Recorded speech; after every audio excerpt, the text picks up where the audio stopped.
The reason for the tile wall, we wanted to educate children throughout the whole United States. And incidentally, we've received wonderful tiles from Alaska and Hawaii. We've covered almost every state now.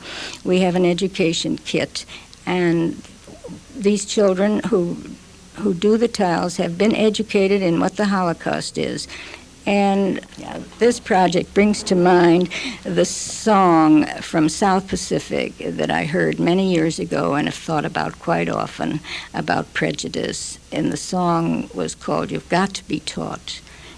You've got to be taught before it's too late, before you are 6 or 7 or 8.